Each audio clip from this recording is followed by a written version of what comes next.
Dude, are you ready? Because I'm ready. We're Man, live, dude. I'm always ready, you know what I'm saying? Everyone's ready. I think they might be. Are you ready to be shreddy? Well, Shreddy Spaghetti, Shreddy Mercury should have been my sign-in name, you know what I'm saying? Because Of course. It has that's to what the be. kids call me these days. Is that so? Shreddy Mercury. Dude, we have you, Aaron Limonick, one of the concept art masters out there being on this show. He's lying already. It's 20 seconds in. He's already telling lies. Um, You've had everyone on here before me, man. You've had Rosie O'Donnell on here before you had me on here. yeah. Next guest gonna be Barack Obama. Ooh, That's what's up. Nah. No, dude, we haven't spoke for a while. Uh, we have to get lunch or something going, but it's I met you at Naughty Dog. I remember you walking in looking all sexy and ripped, shredded to the gills, just like, yeah, like a real shreddy Mercury, that fucking square chin, all American. And I was like, who's that? Who's that hottie here? I like looking at you almost turned me gay. Seriously. oh. Oh, dude, you're not? I thought actually, fuck, that's crazy. Actually thought you were like this whole time, man. I didn't realize. That's damn. I've known you for like 5 years and I didn't realize. Well, cool. That's awesome, man. Yeah, you joined about a month after I was at Naughty Dog, isn't it? Yeah, we were the only two ones on The Last of Us for quite a while, Yeah. and then we started hiring again. But I remember we were doing all the early pitch stuff in the beginning. Well, there was Shaddy as well. But he was there only for a couple of months, and then eventually he just decided he's gonna run his own company and do nothing, and just basically enjoy life instead of working himself to death. Well, actually, when he left before I got there. He was never there when I got there. He was already gone. Oh, okay. Yeah. Well, all right. So you actually joined a little later. No, it was Eitan who joined like a month later, and you were like 6, 7 months later. Either Yep. way, doesn't matter. No, Yeah, it never. was. Yeah, I remember you joining, and you were. He was just like, I don't know. He was just like this guy who's fucking awesome, and he's not like, I don't think we're in the beginning when we were all there. I don't think there was that connection where we just talk like the way we talk at the very end before I left. No, no, dude, not at all. Not at all. We hadn't developed our famous Naughty Dog concept culture that we have now, which has become pretty strong, I would say. We were pretty I would like, say it's infamous at this point. yeah, exactly. It's more than famous. It's definitely infamous, and I don't know. People might hate us even. I don't know.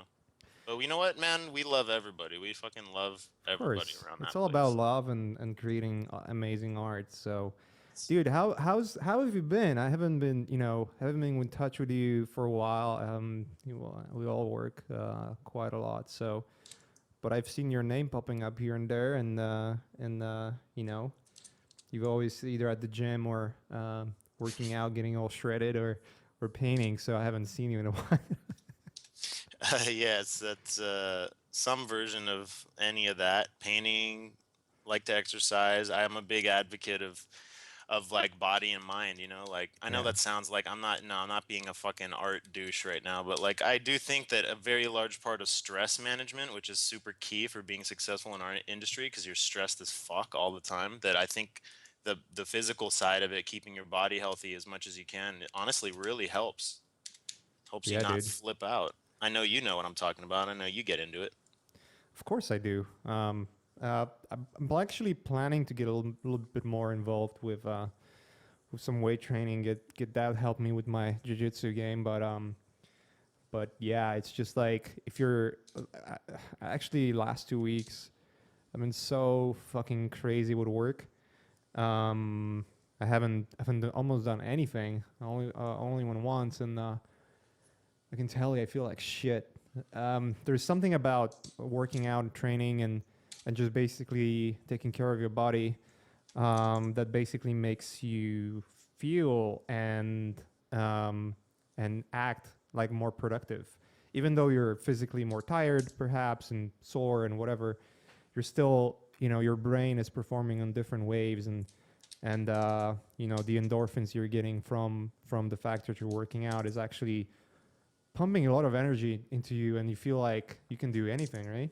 Yeah, well, not only just pumping endorphins, yeah, absolutely. It gives your time a little bit, it gives your mind some time to rest and not think about work for a minute. Get out some of the, really, I think it's also getting out some of the toxic, the toxicity of your body. Like just, you get stressed, your shoulders get tight, you get pissed off, whatever. There's always something, but I think when you like exert some energy, it makes you kind of feel relaxed and honestly just too tired to be pissed at the moment. So that's actually a good thing. Yeah, that's true. I That's mean, that's what I think, anyways. yeah, like when you fucking go there and just throw the iron left and right, you see some douchebag, you throw like a dumbbell in your face. Jesus No. Christ, I've not quite had that experience yet, but maybe I mean the year's not over, Joking. man. It's not too late.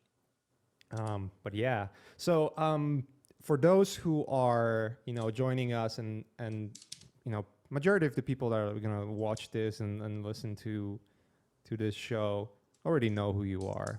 Especially those people who are alive with us, because why not? I mean, you're pretty big out there, I don't literally think and figuratively. I'm definitely not pretty big out there, but I'm not the community guy as much, but Wait, but you said you're Shreddy Mercury, so I'll hold on to that. So, okay, I'll accept that. Sure, why not? um, but yeah, can you maybe briefly talk about yourself, where you come from, and what you've been doing in the last couple of years, and whatever you wanna whatever you wanna be remembered for Sure, during sure. this stream. So yeah, for the folks that don't know of me or my work, I've found a good balance lately of doing, I work full time at Naughty Dog. I also do, so aside from the game work, obviously I can't do work on any other games because I'm full-time staff employee there, but I can work on film, I can work on advertising, I can work on um, you know, TV, I can do other weird random projects, which have been a really fun thing to do on the side, obviously when I have time, when we're not crunching and when I can work normal hours. So I personally really have enjoyed the process of kind of working on a lot of different types of things, just because it honestly educates you when you come back to your full-time job or your whatever it is, even if you're a freelancer, you whatever is the main thing that you've been doing, when you have something else that throws you off, like for example, if you're working on something like Uncharted and it's really kind of generally pretty realistic and trying to be epic and always trying to be, you know, it has a certain game kind of feel to it, with all the climbing and all that stuff. If you go and work on like an animated film project or some kind of a pitch like that or something, uh, it totally changes your skill set because you have to change everything that you do with that project. So when you come back to the other thing that you're doing, generally you brought something with you that wasn't part of your palette, your knowledge before. So I personally do a lot of different stuff, although like everything I mentioned before, advertising work, architectural design work, super fun shit that I don't get to do. Mainly, I don't get to do it at work, so it's really fun to do it sometimes on the side when I can. My background is it's pretty traditional. Like when I was going to school, it wasn't, there was no, well, when Mache and I were learning basically during our generation, not to date ourselves and make it sound like we're fucking old or something, but we were primarily like the idea of concept design wasn't exactly a thing yet, like the way it is now. Like we have so many schools, we have so much information out there, so much going on online that you can learn. But when I started my college, it was around 2000. I started art center in 2001, Mm-hmm. right before 9/11. That was 2001, right? Yeah. I started art center the fucking week of 9/11. Shit. It was like the second week was 9/11. It was like week one, all right, cool, I'm in art center, I always want to go here, this is really fun, this is super hard already. Next week is like, oh, welcome to art center, guys, sorry, but the fucking the world is over, basically. Is That was pretty mayhem. much it. I remember I was back in Poland, working on the potato farm, and and I remember seeing it on TV, on the black and white CRT, because Poland is it's just the potato farms, and Yeah. there's only one TV in the whole country. Um, Hey, I didn't say it. You said it. no, I accepted my legacy, dude. I totally accepted my. It's actually funny because a lot of people don't understand where the potato part is coming from. Oh, I'll get into that in a second. But I remember seeing the 9/11 going on TV, and I was like, "What in the fuck is this movie about?" Right? yeah.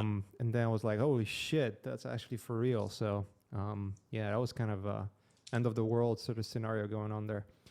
Um, it was kind of not funny to watch that, but yeah, the potato stuff. Okay, so here's what happened, guys. I think it was Naughty Dog's Secret Santa, right? That's what we were doing.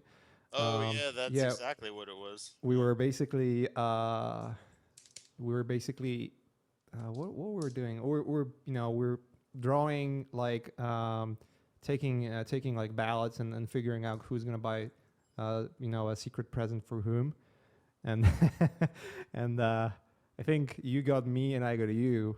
It's just so happened that you were buying a gift for me, and I was buying a gift for you. Among all the people, like, it was like seven people there, right? It was like Aton, Alex was in that group. Who else was there? Obviously Nick and John. And Marek probably was in there too, wasn't he? no, Was Marek was already gone, I Oh, think. he was gone. Okay. Yeah. And what do you? So what I did was I took one of boxes from the supplements that I had. I printed out your shredded fucking, like put it your face, and I think it was I Fuck. don't know, feel heat or something. Yeah, like that's exact. really, It was some like a fucking really shredded fucking, veiny fucking beef castle. and I just wrote a bunch of shit on it, like just super extreme, super pump. And then what I did, I threw I don't know, like like 2 pounds of potatoes inside. It was like carb free or something. We got like wholesome potatoes, whatever. So that's where the origins came in, because you took one of those potatoes and made it a stick figure, and I think you wrote my name on it, and it was there for like a whole year. It Oh, started dude, actually. it was there for way longer than that, man. It was there for way after you left because I kept it alive. I would water it because we made it look like you. So I drew like the mustache and the glasses. You know how you had the little mustache at the time, and the glasses and all that. And then I would keep it. It was sitting right next to my left monitor, and I would drip little bits of water on it. I kept it alive for like 2 fucking years. It was That was it so was funny because sitting there, it started like growing sprouts and shit like that, and it was. drying itself. It was just so silly. But yeah, that's the origins of potatoes, and my associations with it. I embrace it. It's funny thing. Well, I mean, I don't know. Somehow it became that was what Poland was known for. I don't know when that started, but that was like what happened. And then naturally we just, we always have nicknames. That's the thing. We all have nicknames for each other and they Yeah. change constantly. Like usually me, like people are like, oh, hey, asshole. Like, oh, yeah, I just know to answer to that because like, I'm just a fucking asshole apparently. I don't know. No, I'm just joking. No, that's not my nickname. But It was always like it started always with name, and then aberration of it, and then another aberration of the aberration, and eventually it became something that it was like you couldn't even relate to a person. yeah, But if you knew exactly. if you knew the history, it was like, what in the hell? Where is that coming from? Like Uh, when I went to Hawaii and I saw the kukui nut we were selling them. I'm like, oh, kukui.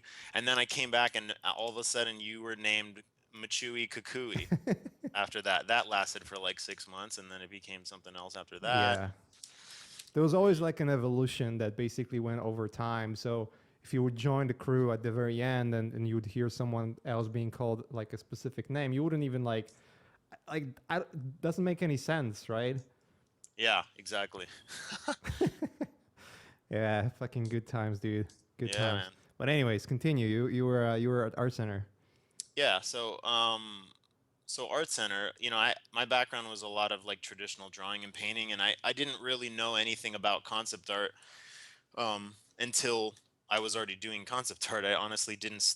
We didn't have a track for it, so it was kind of just like you were like an illustrator or you were an industrial designer. Right. Like, and then people cross over. Then the industrial dudes like learn how to do landscape painting and color, and then the illustrators learn how to do viscom, and then we end up being concept artists. But that was kind of like where I learned about like that's what I wanted to do basically. um, is do because mainly because I like working in teams. I like working with people. I like being involved in a collaborative process. So if you're an illustrator, you're naked, you're drinking wine, like in your garage, like whatever people, I don't know, whatever the cliche is thing to people to do. You have to have I, a scarf. you have to have a scarf. And these days, I think the little twisted mustache, the wax tip mustache, is pretty important Yeah. as well. It's almost like you're going to a Burning Man, but you're so wealthy that you're all designer, like super Exactly. super designer. Well, Burning Man, like Independently Silicon wealthy. Valley Burning Man. Silicon, yeah, that's the funniest thing ever. They're going there to like find out what the new marketing campaign is for the new eye device, whatever it is. They're not looking for art there. They're more just going to take the drugs and like just try and let their mind be free, and then they'll come up with the next, you know, whatever Yeah. iPod. So, anyways, yeah. So derailed every time. I just fucking derail it to another place, but I think I realized that I like working in teams and I liked working with people there. So I kind of found myself working in games kind of by accident because honestly, I didn't know what a job was like working in games. I didn't know that that was cool because I didn't know anyone yet that did it. Right. So I found out through one of my friends graduated. James Pack was a little ahead of me. Jung Park was a little ahead of me. Kang was a little ahead of me, and I started seeing like where they were all working, and I was like, oh shit, there's all these cool jobs in the game industry that I didn't even really know that you could do, that you were that was available, because back then again there weren't a lot of like sites. I guess there was conceptart.org, that was like the main one that there Yeah. was, but Yeah. I wasn't really up on that so much. And even then there was no like job posting, there was no Facebook where you're literally seeing everybody's shit every day. And you learn about, oh, what's ArenaNet, what's Bungie, what's you know Sledgehammer, you learn about all these studios that I would never have known those names back then. So Yeah. You would have Ax- to like research who did this game that I just played. pretty much, and Yeah. then yeah, from there kind of go to different websites. But I don't even know if I didn't even know about Kotaku back then. I'm not sure if there even was such I a don't thing. think there was Kotaku back then, for reals.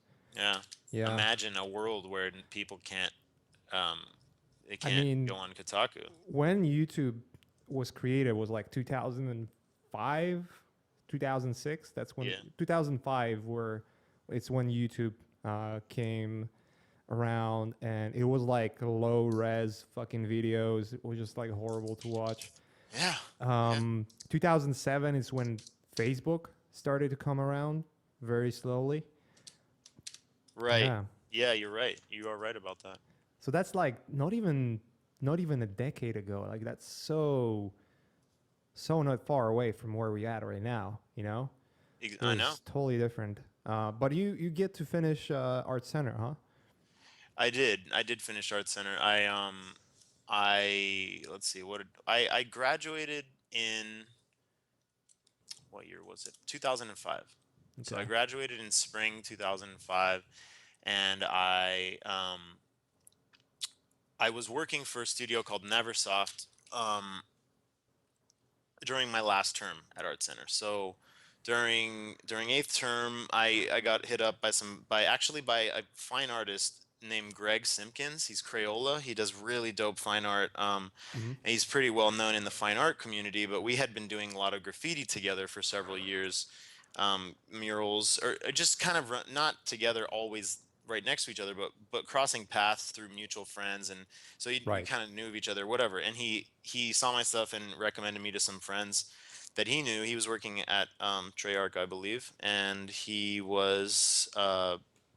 he recommended me some friends at Neversoft because it's all part of Activision. And I did a test. You know, they wanted me to do a test. I didn't know I was doing character design. I didn't have any idea what it was like working in a studio, but it was really exciting to get the opportunity. So I fucking stayed up all night for like 3 days and did some like photo bash characters as fast as I could. Did photo shoots, you know, the kind of stuff that same stuff that we do now, nothing really different. Yeah. And yeah, they liked what I did, and then I got the job. And when, you know, I was so scared, man, in school. I was so scared because there wasn't that much evidence that you can just get a job. Like, I didn't really know what I was gonna do, so I just wanted to fucking work so badly. You know, a lot of people are like, you know, have these expectations, or the millennials are considered to be, you know, entitled, or whatever the hell people say. I don't I felt the opposite of whatever people say about the young generation. I was like You're not really a terrified. millennial though. You're I'm pre. not a You're No, I'm pre. pre-millennial. I'm too old for that. Yeah, you're pre-millennial. Yeah, it's a whole What? different generation than what it is right now. Yeah, I mean, we had to, like, you know, it was just different. I feel it was just a lot different. I mean, as you would imagine, and the same, and like in 10 years, like the people that, you know, the older dudes will be saying the same thing about us, and Yeah. then the millennials will be saying the same thing about the bicentennials or the fucking whatever the next generation of kids is. And it's just, it goes round and around, because like the older dudes are always saying, you know, to us, like, you know, that we were, you know, that we use a lot of photos, that we're cheating, whatever, and because they just do traditional shit, and they got used to doing markers and airbrush like in the 80s, and they think that we suck. And then, you know, or whatever it is. But it's just funny to see, like, you know, yourself become one of the old dudes. Like, 'cause when I started out, I was one of the babies of all of my classmates at Art Center. I was one of the youngins, and so I was like learning from them. They were like older, like late 20s and early 30s, and I was Right. like 21. And so now the roles have switched, and I got young Nick and Aton, the young bucks, Yeah, running around, just, you know, pantsless. And the shred mills of concept art. yeah, you know, so they're like the young generation, and Yeah. I feel like the old dude. It's just funny. Yeah, it's very fun, especially Nick. You know that. How do we call Nick? Sweets. What else do we call He him? was sweets, but I don't actually think he's all that sweets anymore. Yeah. What is he now? What is he He's now? he's let's see, what was the most It was recent one? Spudnik, I remember. He was Spudnik. Nicki Minaj, he was that too. That's one of the most horrific names you could ever. Anything related to Nicki Minaj is like the most disgusting Nicki abomination. Minaj. Nicki It's a Minaj good one. was a little while. He's basically, okay. Here's what he is for everyone that doesn't know Nick. Nick is a Vietnam War vet trapped in the body of one of the Lost Boys in Neverland. That is the definition of what Nick Jindro is about, dude. Yeah, He's just he's got he's Keanu Reeves mixed with Tom Cruise mixed with, you know, a Mayan god, basically. yeah, that's a pretty accurate description, I would say. Just eats ice cream and gets abs, you know, like Yeah. that. That's yeah, I mean, he went to the gym for the first time when we were going there and just benching 250. Oh, easily just putting it up like 12 times, and then like And then coming back and getting a thing of Cherry Garcia and just pounding that. exactly. That was so disheartening, you know. You're trying to keep your diet and like fuck, too much sugar. And he's just like, the ice cream is making me shredded. Yeah, he's like, oh, it's interesting. Yeah. I had some. He's like, hey, what's up, guys? I had some cake for breakfast this morning. It's so funny, man. He's He's a a great funny kid. guy. He's awesome. Yeah. I'm stoked, man. I'm super stoked of our crew there, man. We have like a really good thing going, and camaraderie. You know, we've Yeah. had a few people such as yourself, you know, move out of the hood, so to speak. But we still try to keep it positive. I try to keep it fun, and, you know, like kidnap Aton for his birthday, and like just fun stuff like that, like stuff that you do for your friends. You know what I mean? Of course. He wakes You up in remember that Tijuana. time when I taped Nick to the chair? Oh yeah. Oh my God. It took him a while to get out of that. That was Yeah, a that bit was much. funny. Yeah, dude, I miss those times. One of the reasons I felt working at Naughty Dog and being a part of the Last of Us team was, you know, was the crew. It's not all just the project that we worked on, because like how many times you can draw a fucking tree and grass and abandoned places, you know? Like Yeah. eventually it's just gonna be so boring to do. And you're gonna look into different things, you know, who you're working with in the first place. And one of the things that was that everyone I knew that whether was there or left said, you know, that crew is the best crew. And you know, it's true. It's just like there's some weird there's something weird going on about that group because anytime whoever any like if any of us would go for vacation, it was just like not the same thing anymore. It was just like weathered down, a little more quiet, you know. But when that one person came back, it just went from 0 to 100 in a few seconds. And you know, 1 second we'll talk about the beautiful sky in the evening, going for coffee, and a few seconds later, bleach assholes, you know. Dude, somehow bleached assholes enter the conversation like 90% of the time. Like somehow it would arrive. It's like the 6 degrees of separation, but it was like separation of your butt cheeks. Like, you know, like after 6 degrees, like then it's about bleached assholes again. Like everything's about that somehow. But I, Well, because it's there's LA. It is LA, I mean. but there's something about those conversations where they just organically go there. It's not like just all of a sudden just you know clicks and all of a sudden we're talking about this weird stuff and making everyone around us like very uncomfortable. It was just more just like from one thing to another in a matter of seconds. It was about bleached assholes, you know. Yeah, yeah. I mean, not to say that I think, I think you took every opportunity to make people uncomfortable if you can, screaming out fucking obscenities like really loud, you know, that kind of thing.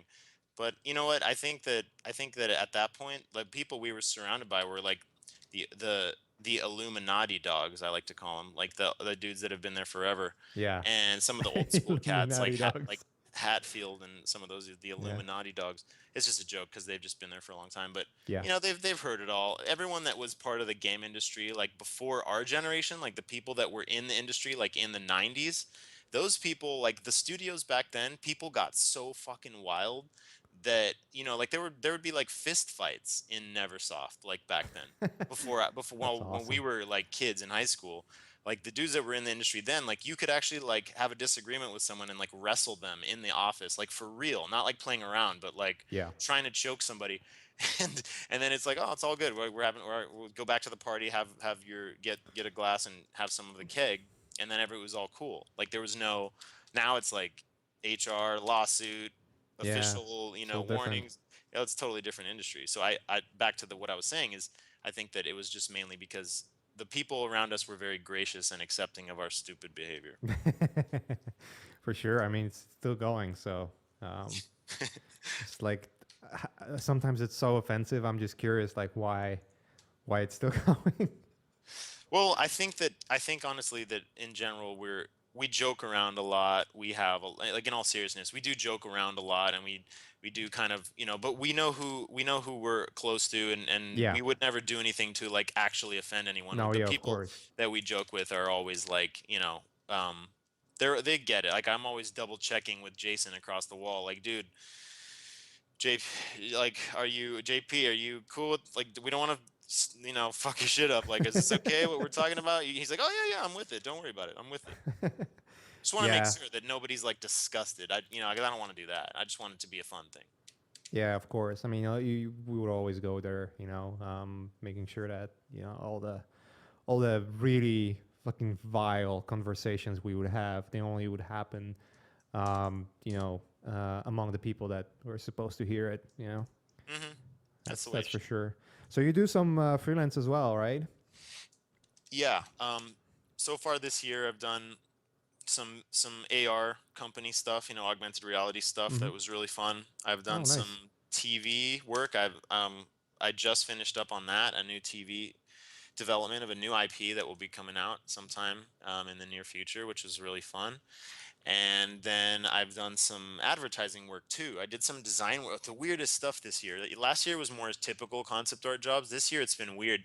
I did a thing recently for is for a company, an advertising company that was commissioned to do these two big ass murals in Brooklyn, New York, and I had to do these super high res paintings, which were meant to.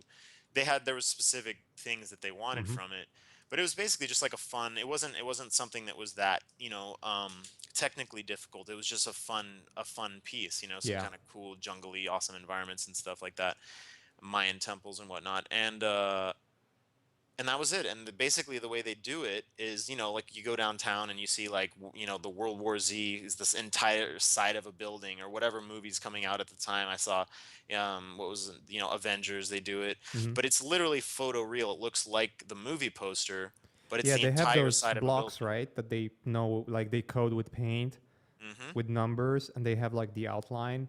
So the whoever is jumping in to paint it, they don't have to be painters. They just know what kind of paint they have to put where within what boundaries, you know?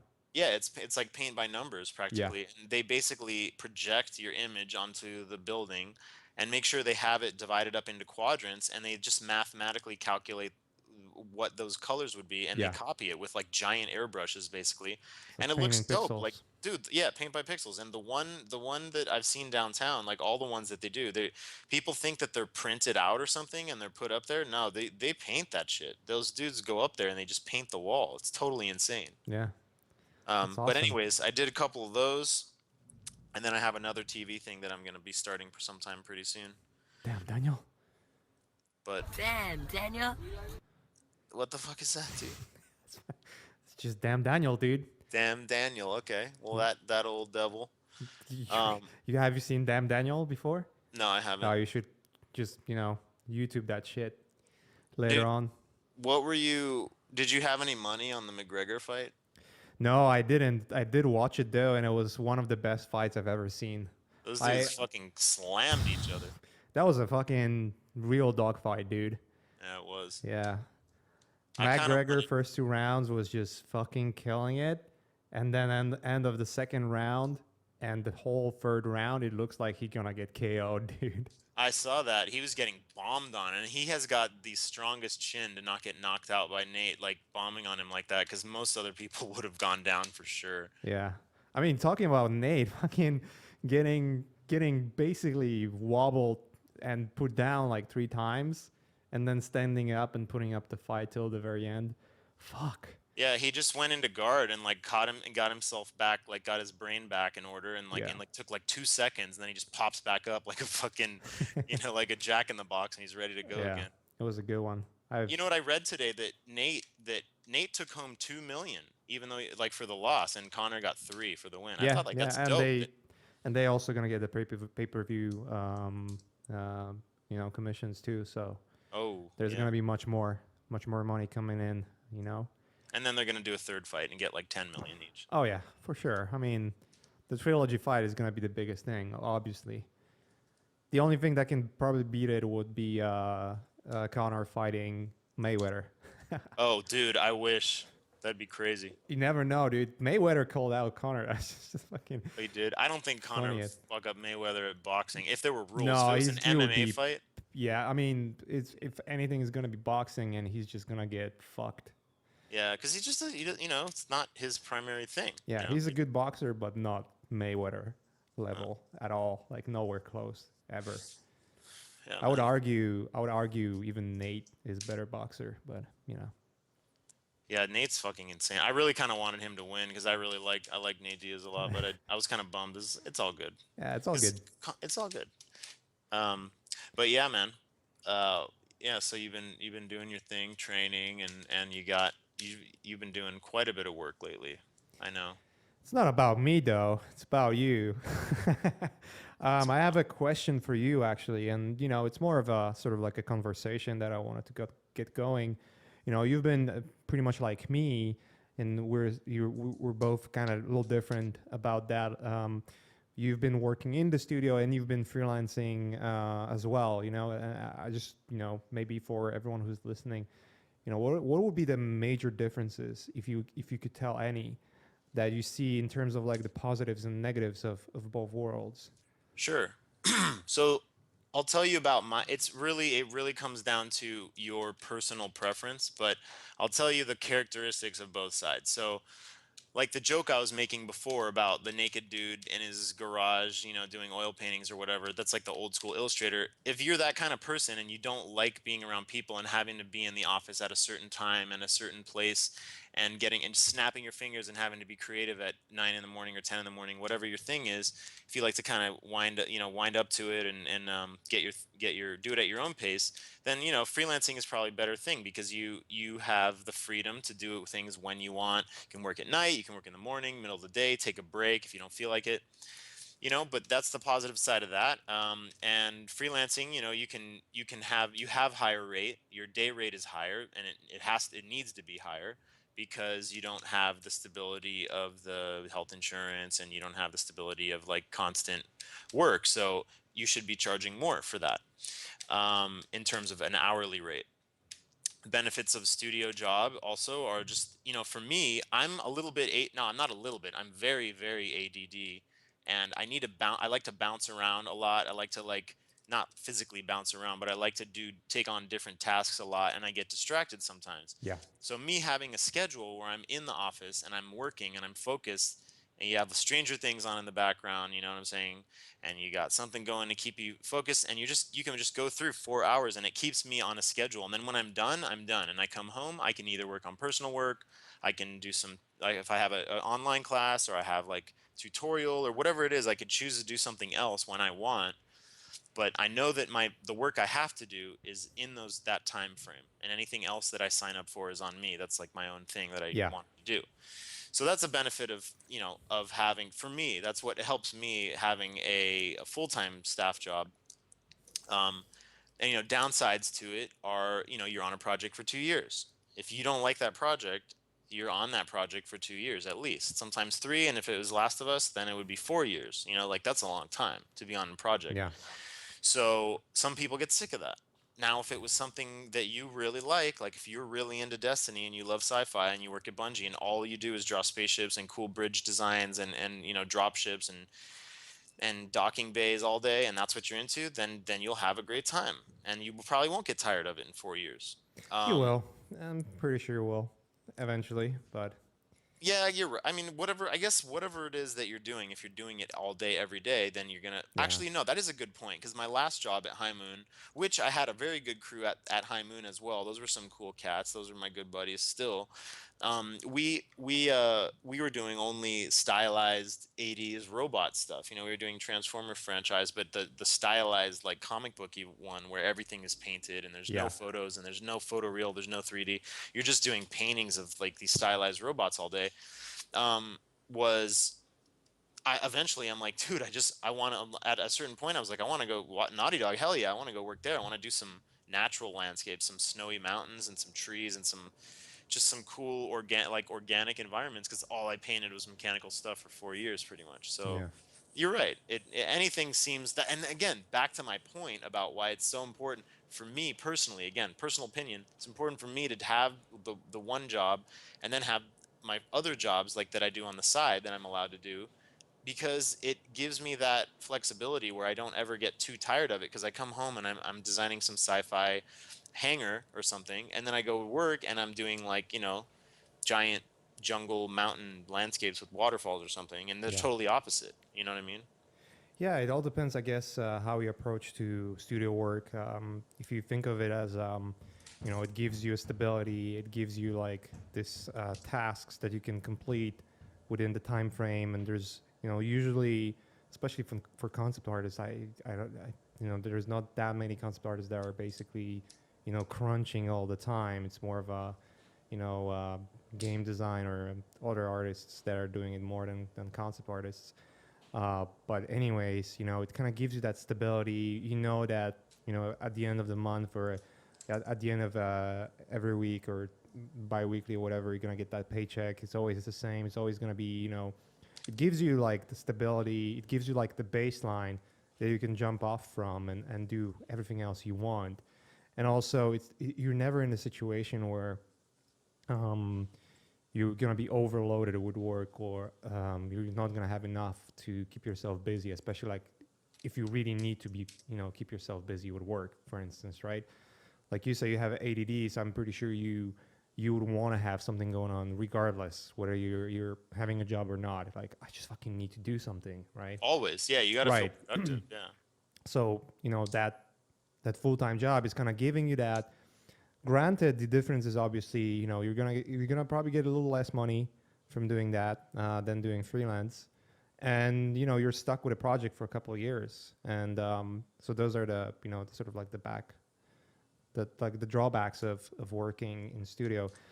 For me personally, I think it's I mean, if you work with a crew like Naughty Dog, that's it couldn't be better. I would say, like that's something you can do for years and never get tired of. Um, but if I would have to work like any other studio and not have any of the things we've been going through pretty much daily, I would I don't know if I would stick around, dude. Like Yeah. I don't know. Like it's just like it would lose the appeal regardless of what the project is because I always I mean at least personally and I guess everyone is different but I usually say to younger artists like even if you're working on your dream job right the project that you super excited that's something you always wanted to do. I can guarantee that a month in or 2 months in, you're gonna be tired of it. Or if you're super super excited, and maybe 6 months in, you're gonna get so tired, like you're gonna be cursing that you ever started working on it. And that's just the reality of sticking around for one thing for too long. I mean, there are obviously the outliers that they can work on one thing forever and never get bored. There are people like that, obviously, but Yeah, there um, are. yeah. Well, I mean, rates are different. You make your own time when you're a freelancer. You don't have to. I think the biggest thing that I found out when I freelance, and I've been freelancing from my home studio for now a couple of years since I left Naughty Dog. Um, I think the biggest thing for me is that I don't get that many distractions, dude. Yeah. It's one thing, when we're just goofing around and having fun, but usually at that time, there would always be sort of like a invisible cue saying like, all right, it's time to focus on work, and everyone would sort of like put the headphones on and get back to work, and then all of a sudden some butthole coming over and, hey, what are you painting? Can I see? Can I see what are you painting? Like, and like fucking creeping around so you don't even see who's coming in. Like we were in the way we were sitting in the office, like we could see who's coming in, but like Nick and the other guys would be like creeped Oh yeah, creeped they upon. caught slipping, dude. You and I always we always sat next to each other and we always had the best desks, like the Like best the location. gatekeeper The desks. gatekeeper desk, yeah, dude. You're just the watchman. I still am in that same spot. I really like where that is. Yeah. It's just cool. It's just I don't yeah. The only thing I totally agree. In my last studio concept was in its own like office. Like we had an enclosed space, so like a door and like a little cave kind of thing, and it was just cool because again, like you get to just well, number one for confidentiality stuff, like when they bring people in the office with cameras, it's nice when if you don't have to worry about that.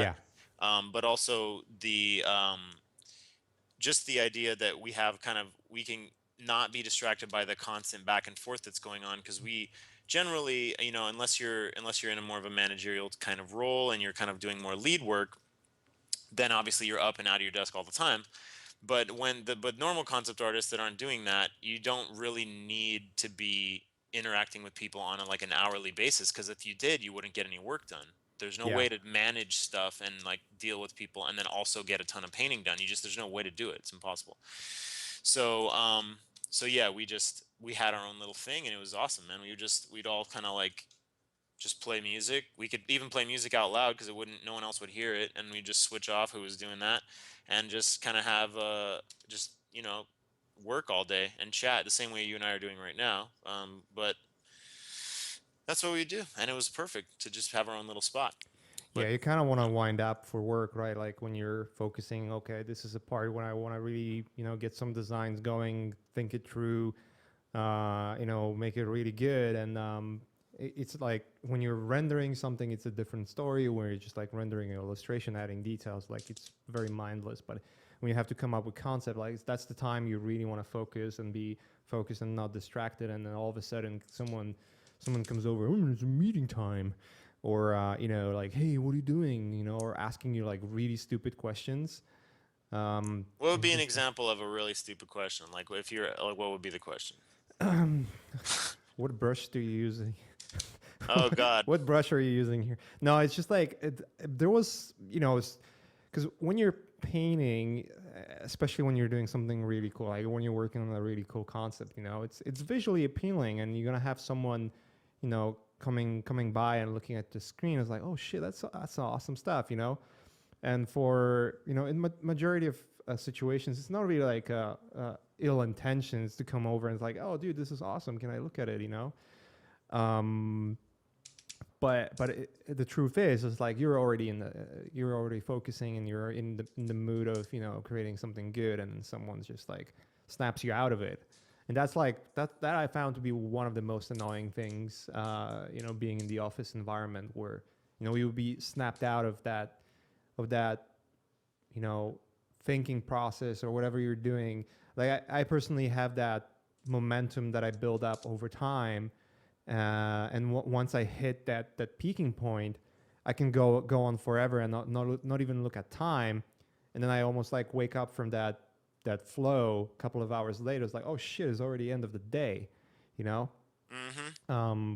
Whereas if someone is constantly fucking barraging you with questions, coming over like, hey, it's meeting time, or just coming over like to a person next to you, because they need to do like a meeting or talk about solutions or problems, whatever. Let's say Nick working with the designer, and that designer has some questions. They have to go over the next concept, whatever the fucking is, right? And then like obnoxiously loud, you cannot even focus. Yeah. That's just like fucking get out of here. Yeah, I know what you're talking about. Yeah. So that kind of stuff is like the most annoying for me. Whereas when I sit at home, I can just fart in my chair and have no underwear and do whatever the fuck I want. That's fine. But you did that at Naughty Dog too, though, man. I know, right? You were pretty much the same. It's like, wait, where's my pants? What?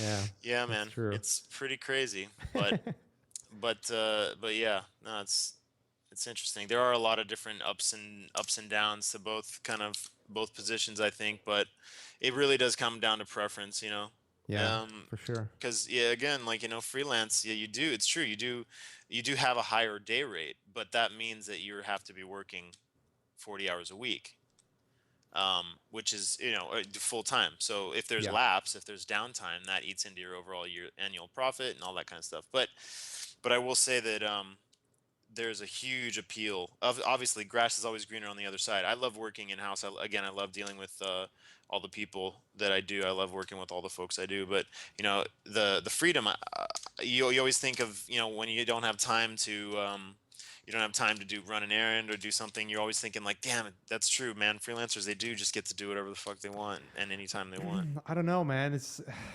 the like But double-edged sword, right? What you said is true. When you're working freelance, you're basically always thinking what's gonna be the next job. I think I've mentioned this on one of the streams before. One of the biggest differences between film and games is that in films, you work on a project, and then that one day, a producer gonna come over and say, "Well, bye," and that's it. That's the end of the game. That's the end of the story, and you're not really. There's nothing really you can do. You're just finished the job. You're just going in, and then all of a sudden, you're looking for work. Um, Whereas in games, you kind of see it evolving. If the studio is about to get shut down, you kind of gonna see that writing on the wall somewhere along the lines. It's not like it's gonna happen overnight. It rarely happens overnight, especially when you're in a decent studio. But so when you're a freelancer, and I pretty much could speak for most of the freelancers I know, they always hustle.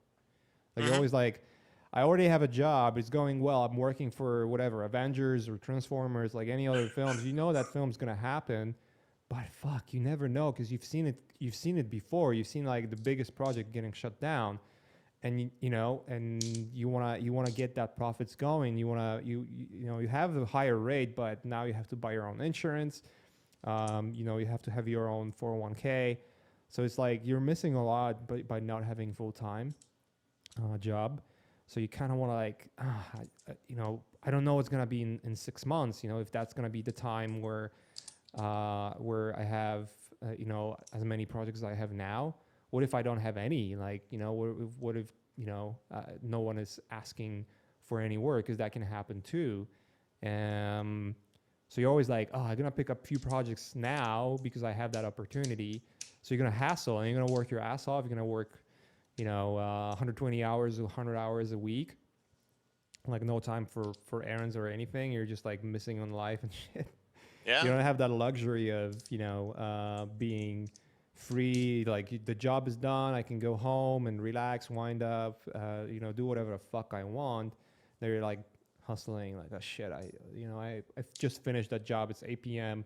All right, there's another one starting for me till the 2 a.m., 3 a.m. in the morning. That's exactly my day today. After we finish this, I'm finishing my first job and then jumping onto another. It's probably gonna be keeping me up till late night. Were you And that's working like, all day on it so far? I just do too many things, I guess. But I think I have ADD as well. It's pretty much like you, where if I do one project, if I work for one client, I'm gonna finish the job and then find myself working on my own stuff. Yeah.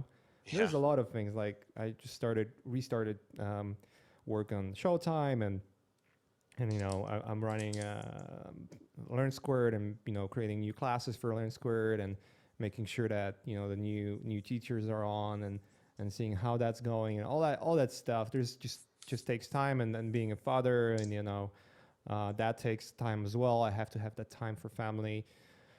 And there's jobs and jobs and jobs. One day you're gonna have many, and then the other day is just like, I guess for next 4 weeks I'm just doing nothing because there's nothing there.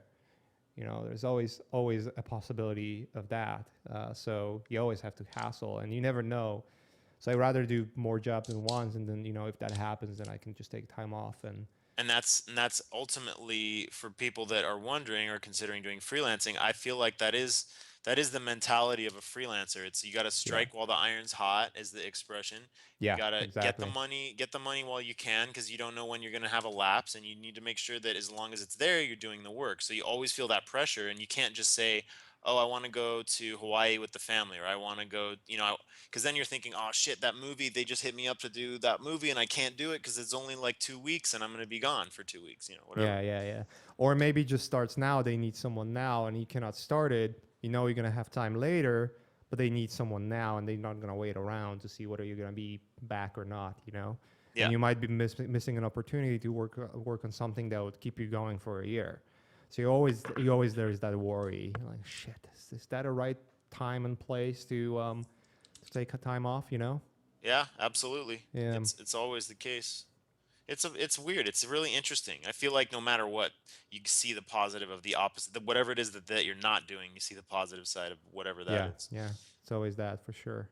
Most freelancers are pretty happy though, because most of them say, like, they always complain about the same thing, but then at the same time they're like, yeah, but I'm gonna keep doing it. They like the freedom. Yeah, Usually it's those just people get. that it's just that dough. Yeah, It's dude. just that dough. That dough. Oh, the dodo. Oh, The you gotta make dough, that dude. dodo. You gotta be That working cheese, those. that fucking stacks of cheddar. You gotta have your. You You're gotta just the have your. king of Gouda. You're just grating the Gouda on people, man. You gotta have your multiple revenue streams. You know what I'm Yeah. saying, man? I learned that Um, from Master P. I've noticed that I guess there's a pattern of, a lot of artists, and I'm not speaking for all of them, but I can definitely see a pattern where, you're either freelancing and scrapping for jobs, or you're working for somewhat mediocre studio, and then you work your way up. You either become so good at freelance that you're getting jobs, and so good at art that you're getting jobs, and you eventually don't have to worry as much, and you maybe save enough to have a little bit of leeway going on. or when you're in studio, you're in a situation where you're in a really good studio. There's a lot of cool things going, and it keeps you going really well. You don't really miss out like you at Naughty Dog. Or you leave because you just cannot pass on the opportunities that are coming. And it's usually a leap of faith. I was for me when I was leaving Naughty Dog, it was a big leap of faith, which eventually worked out. Because if it didn't, I'll be in a different spot, dude.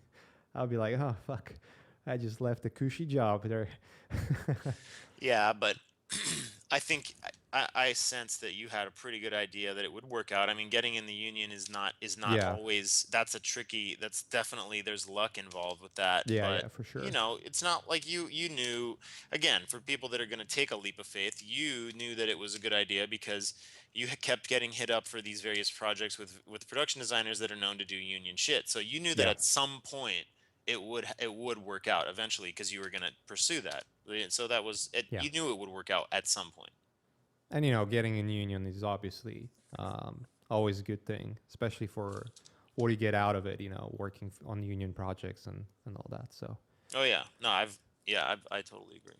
yeah, cool. Um, You want to jump into some questions? Questions? Oh Yeah, yeah, whatever you like, man. Yeah, go for it. yeah, dude. We got some questions from our viewers. Let's go. All right. So first question would be, what design principles do you have in mind when designing architecture? That was a question asked by Diego. Well, Diego, personally, I think it's super important. My students always I feel like they get annoyed by how often I talk about using reference, but doing stuff that is architectural it's so crucial that you have some stuff that you can look at that is an inspiration and kind of keeps you in line with a theory that makes sense in terms of architectural design. You need to have something that keeps you on track in a particular theme. For example, I'm looking at these various temples that I'm using kind of as a reference for the shape language that I and the rhythms I'm creating in this drawing. I personally, it doesn't mean that I'm literally copying the reference and doing something that looks like it's just in Cambodia. I'm making stuff up, but at the same time, I'm paying respect to the type of shapes I'm seeing in the photo. So the main advice I could give is just that whatever you're doing, make sure that if I was to ask you or someone was to ask you, what if you had to summarize in one sentence, what is the architectural style of this, and you had to describe it in one sentence, do you think you'd be able to do that? And if you don't think you'd be able to do that, then you probably haven't been researching enough. The people that do the weirdest shit and the most made up looking stuff actually probably look at more reference than anybody because they're juicing up their brain with so much information. Yeah. And that's the common misconception among students. They think that, oh, you're doing weird sci-fi stuff, oh, that means that you just make everything up. Not necessarily, you know. Yeah, there's a difference between weird, awesome looking sci fi versus weird, shitty looking sci There's a big difference. fi. For sure. I mean, when you look at what Vitali is doing, that weird, awesome looking sci fi is based on, years of experience and reference research and looking into the actual design principles. There's a language behind it that he's using to build it up. Yeah, yeah. Agreed. All right, Andy is asking, hey Aaron, can you give us some insights on what world building classes are like over at Brainstorm? And the second part of the question would be the level students enter, what to do to prepare for them, and maybe how your classes specifically is different than your class over at CGMA. Thanks, dude. Love your work. Well, thank you. Um, my it's a different skill level. It's Brainstorm is a little bit more focused. It's a little bit less mixed. The CGMA class is a mixture of people of a lot of different skill levels, so I have to kind of make it a little bit more friendly for all skill levels. So I the thing I'm always having students do is master copies because master copies is like drilling into your brain, standing on the shoulders of people that have already figured out composition and lighting and color and all this stuff.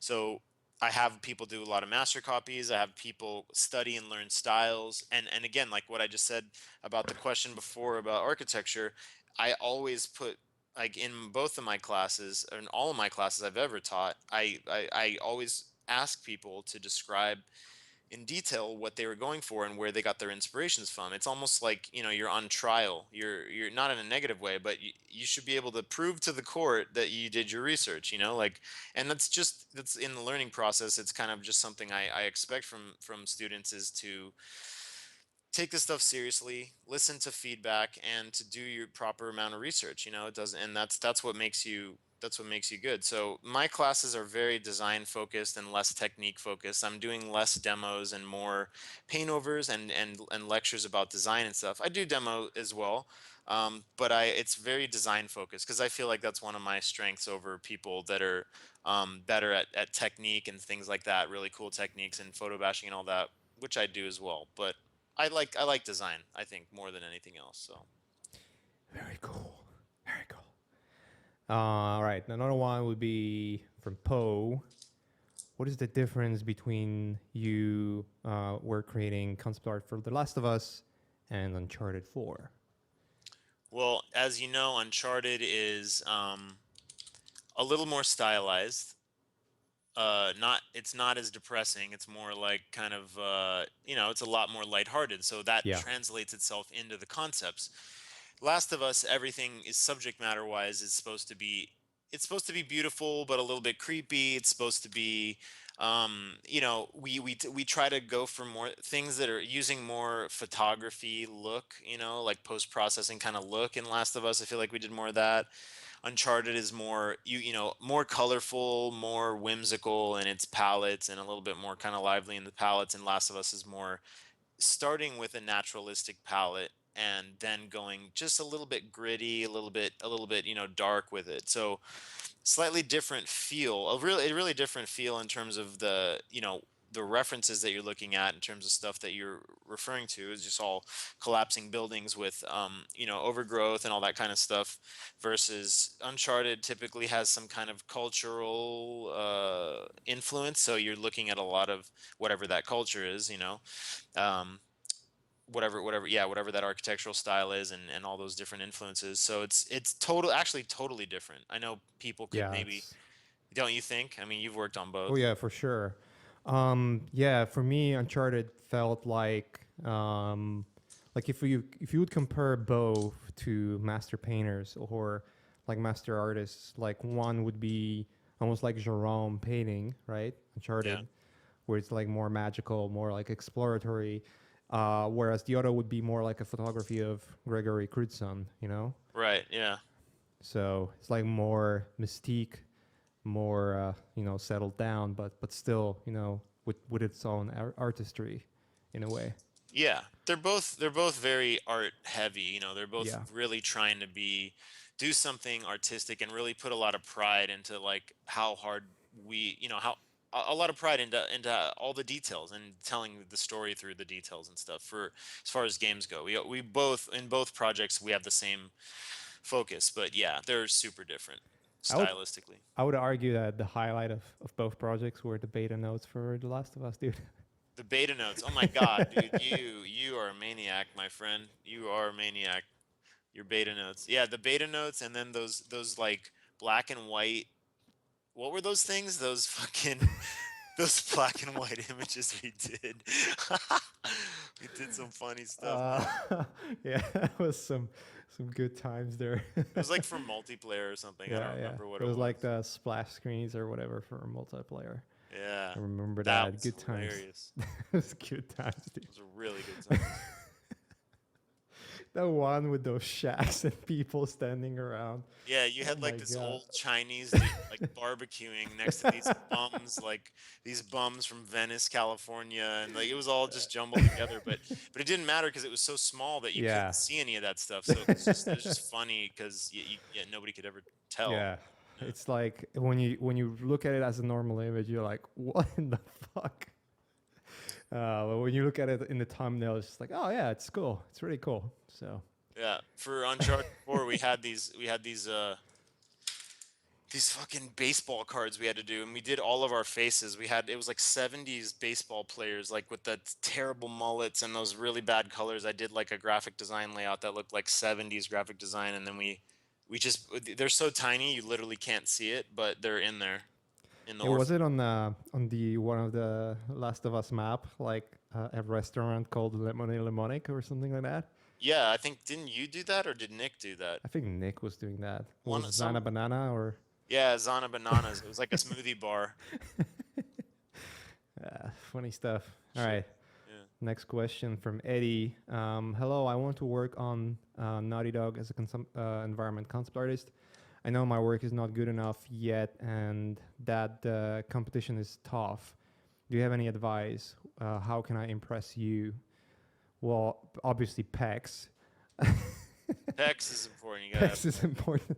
No, but I guess, Eddie is asking what can be done, what he should be focusing on in order to, even have a chance. Well, thanks for asking. I think that honestly, with most studios, it's really pretty simple. I mean, in terms of working at a studio, timing is everything. Like, are they looking for someone right now? If they're not looking for someone, then it doesn't matter. I mean, well, sometimes they'll hire someone anyways if they really like you, even if they're not looking for anybody. But a lot of it's timing and if they're looking for someone. If they are looking for someone, you want to make sure that the best thing I could say is make sure that your portfolio shows that you can do stuff just like what their games are, but not like that's all you have, because then it looks like it's like fan art. You want to show a hint that you can do stuff like kind of like what they do, and then you want to have totally different stuff also, like your own stuff, Yeah. personal work that shows that you care about other shit, that you're not just a fan and you just do, and we're all fans, but like you need to stand on your own as being have both, have a little bit of your own stuff and then stuff that looks like it could work for their game too. Yeah. I mean, I was hired for work I did for a project that was canceled at Crytek, and it was all fantasy stuff. And I ended up working on The Last of Us.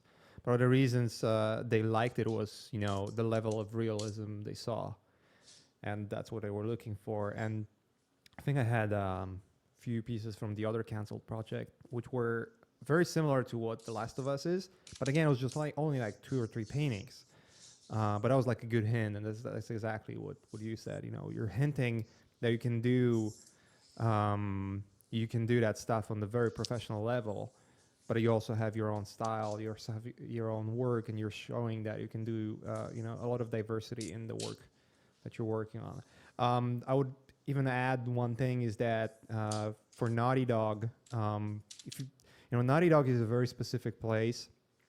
You really have to be, when you look at your work, you have to compare yourself to Eitan and Aaron, and you have to be like honest with yourself. Like, is my work as good as theirs? If it's not, then forget about it. I would say they're not going to hire you. And also, the hiring process at Naughty Dog is very specific too.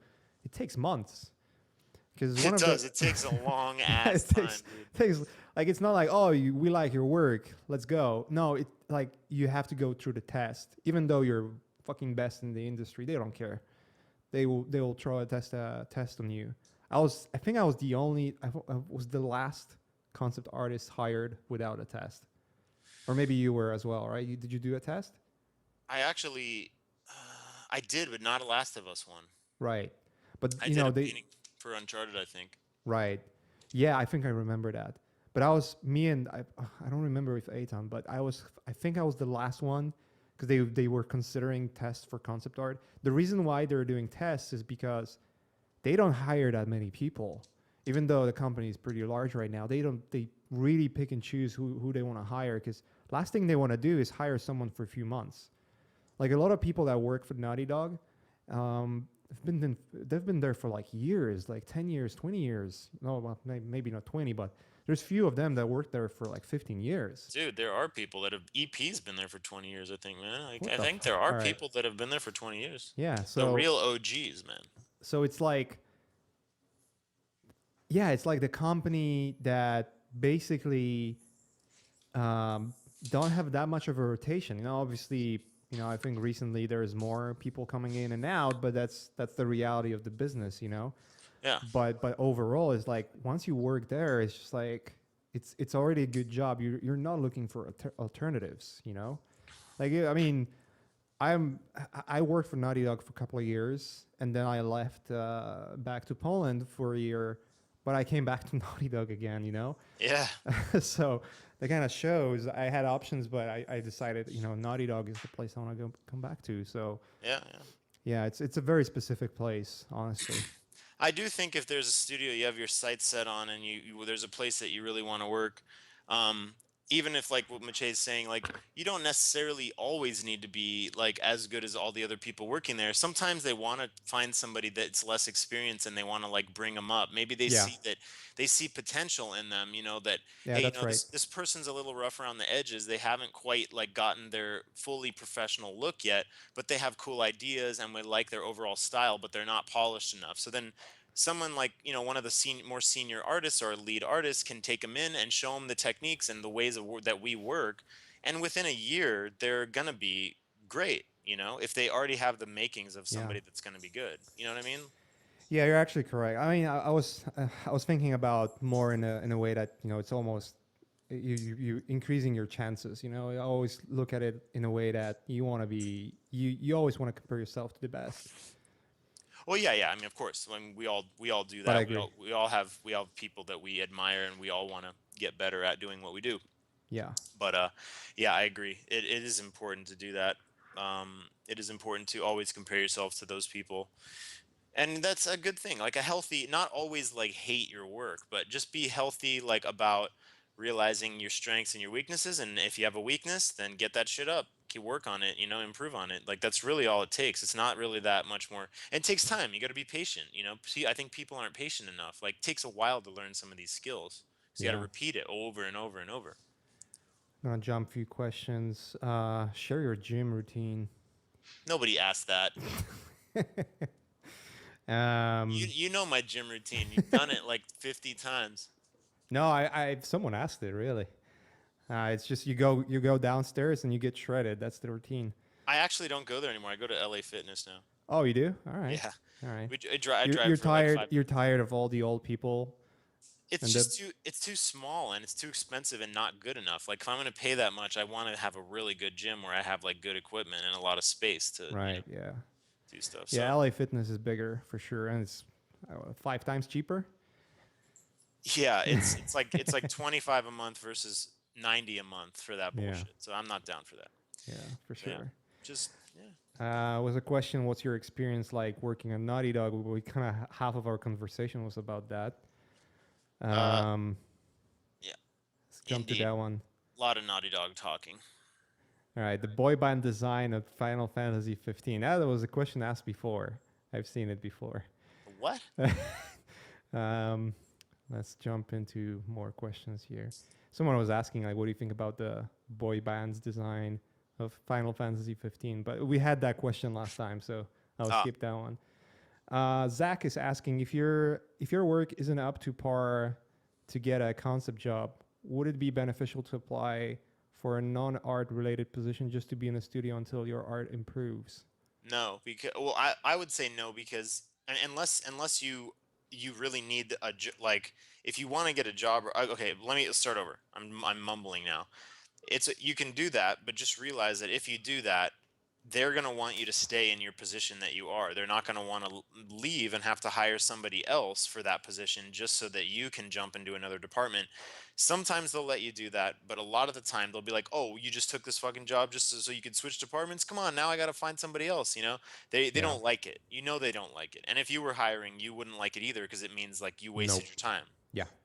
It's thousands of dollars. It's not only the time that HR has to spend finding you and then hiring you, which is a lot of paperwork, paying to lawyers to get the contract done. And God forbid you're moving from a different city or country even, where you get reimbursed for relocation.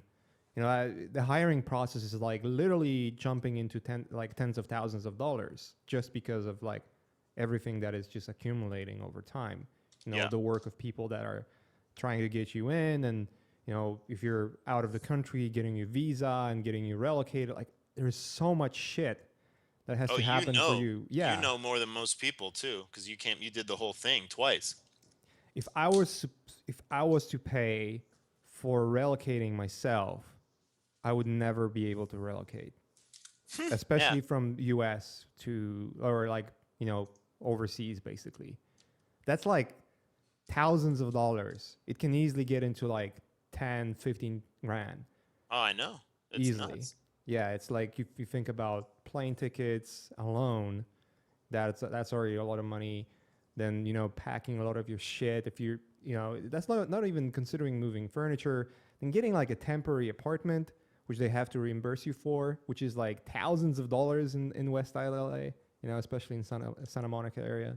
If you Yeah, want it to be is. close to company, usually, I mean, if you're in LA, you need a car, and that's another like a grand or something like that that they have to reimburse you for. Of There's a course. shitload of money that goes into hiring process, and the last thing they want to do is like spend all that money so you can switch because you just want to work on something else. You know, there are outliers. I mean, Neil Druckmann, right? He joined the company and he was a programmer. I think it was a network programmer Hmm. for a couple of years, and now he's a creative director. But that took him a while. I mean, he was there working on the projects in his primary job, but he wanted to do something else, and you know, he was pitching his ideas, and the reason it worked out for him is because his ideas were brilliant. I mean, if you're looking at The Last of Us and Uncharted 4 and you're thinking story and creative design, it's him and Bruce Straley. That's really the two people that made the game the awesome it is, right? Yeah, especially Last of Us, man, was Yeah. like it really was a combination of those two guys because Bruce was kind of was the art director on it, really. I mean, Yeah. we didn't really have an art director, and Bruce was the one implementing that stuff and making sure that people followed the concepts. And I feel like that was really one of the strongest that we ever were in the company is when Bruce was kind of implementing that stuff, and that's we need someone to do that. And then Yeah, Neil, obviously, doing cinematics and story and just the feel that we were going for, that for whole thing. sure. Yeah, it was pretty powerful. I mean, Neil I for finding the right actors, you know, voice actors, and you know, mocap, and you know, story beats, and you know, working with story artists or with writers to get like all the dialogue, everything. I mean, there's so many moments in the game where you're just like, that could be a fucking amazing movie, like literally better than anything else that is out there, you know. Yeah, So there's a it's all lot of those guys. goodies. A Yeah, lot of goodies. yeah. Yeah, dude. Um, Cat Machiavelli, concept art, is asking a question. Can you talk more about day-to-day pipeline and give a breakdown of how your day goes in the studio? I feel like a lot of concept art education covers techniques, but don't prepare you for what the actual workday is like. Uh, that's interesting.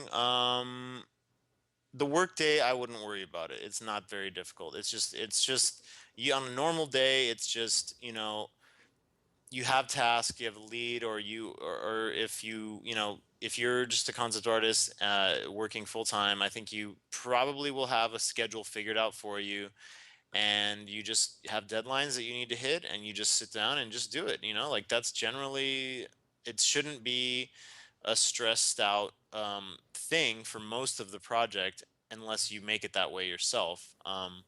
But there's no real special thing other than you just come into work and you just work on your stuff and when you send it out. Yeah. I wish I had something more interesting, some crazy process like you have to get sprayed with a fire hose and then you have to eat like cherry pie and then you have to not puke while it's standing on your head or whatever. But it's pretty much what you'd expect, just like a job except you're painting instead of whatever doing Excel or whatever people do. Yeah, I could add that a lot of like pipeline of the studio, you kind of learn that over time being there. You know, every studio kind of works differently. Oh, right. He asked about pipeline. Yeah, Yeah, that's about the whole studio. That's just yeah. Every studio is slightly different, and so you learn that when you get there. And they want you. They don't stress you out about it. Like they want you to have the time to learn how we do things. And every studio does things slightly different. So you have time to learn that, and it shouldn't be a problem. Yeah. Um, well, I'll go through two more questions. Sorry, I'm skipping through some of them. Like there's too many, and I don't want to keep you awake for too much. I know Yeah. you're busy I getting am gonna get shredded. back. I'm gonna get back to work as well, just like you, man. I'm a 3D environment artist, but I feel that I lack a lot of design fundamentals. Do you think it would be worth paying for some lessons to learn this? That was from Kyle. Well, personally, I think it's helpful just the same way it's important for concept artists to learn 3D, because you need to be able to communicate, speak each other's languages, and understand how we work. So when you're asking you're asking something from a concept artist, you know the best way to get what you want out of it. You know what to ask for, or you know how to communicate so that you get what you want.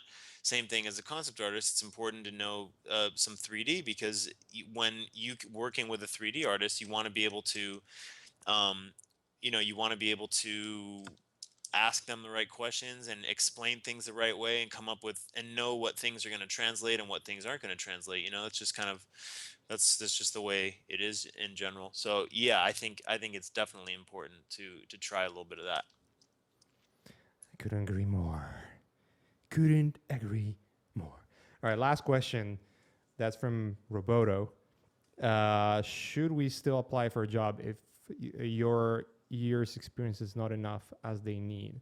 So basically, if the studio is asking, oh, we need 5 years of experience in the production pipeline, you don't have that, but you still want to apply. I Would you think do y- that? I think yes, you should, because it never hurts to apply. It never hurts to have them see your name. And sometimes if you're really a good fit, even if they're not hiring, or they say 5 years experience or whatever, they'll say, you know what, who cares about the experience? I know Naughty Dog doesn't, they don't seem to care about experience as much as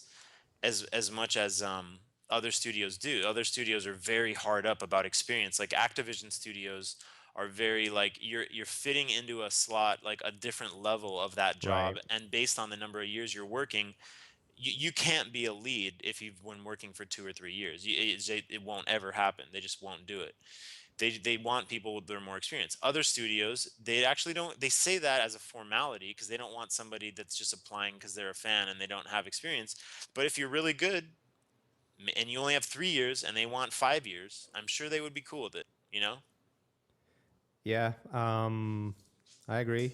I don't think even most of the studios don't really look into your experience is more of a HR gimmick, right? It's like just HR has to ask for how many years you've been, because if they or just have to put something there because if they don't ask for it, they're gonna have like hundreds of applications from artists that are not really that great, and they Yeah. think they can make it. It just generally means we want somebody who's generally a little bit more experienced. Or if Yeah, they're looking for a junior artist and they want to, like, their budget is a junior artist and they have enough senior artists and they want somebody new, then they'll say, yeah, we're looking for a junior artist. But that doesn't, it's not always exactly what it says it is, I guess, is what I'm yeah, saying. I agree. All right, dude. We're gonna wrap it up Cool, on man. It this. was good catching up with you, brother. Yeah, we should catch up for reals for some lunch or some shit. Let's do that. Yeah, we're pretty much neighbors right now, so we'll do that. We'll do that next. Dude, thanks for coming. Thanks for spending some time with us and answering all the stupid questions and really important questions and really nice questions. Actually, there was no stupid questions here. No one asked about what brushes do you use, so No, it that was was there. Everyone yeah, was that was asking pretty great yeah. questions, I thought. It's actually great questions for sure. I really appreciate that. So anyone who joined us live, guys, thanks for coming. Thanks for coming, and then whoever watching us later on, thanks for watching the whole thing. Yeah, thank you And for all your questions, guys. I appreciate that. and those, if you like what you see, guys, fucking hit that subscribe button or just hit that dislike button, whatever the fuck you want. Do whatever you want. All right, we'll wrap it up. You guys have a good evening or rest of the night or morning, wherever you are. And this week, we're going to have one more guest coming up. I think it's on Wednesday. I'm going to announce that very soon. Sydney. Um, No, it's Justin Kaufman. One of the so guys. good. I love that guy, dude. He's the Yeah, shit. He's the he shit. he is the shit, and he's one of the OGs from and creators of Massive Black and conceptart.org. So Correct. it's gonna be a fun one. I'm gonna end up the stream with my soundboard beat that everyone's gonna fucking enjoy. Weed. Smoke weed. All right, guys. Peace. Later.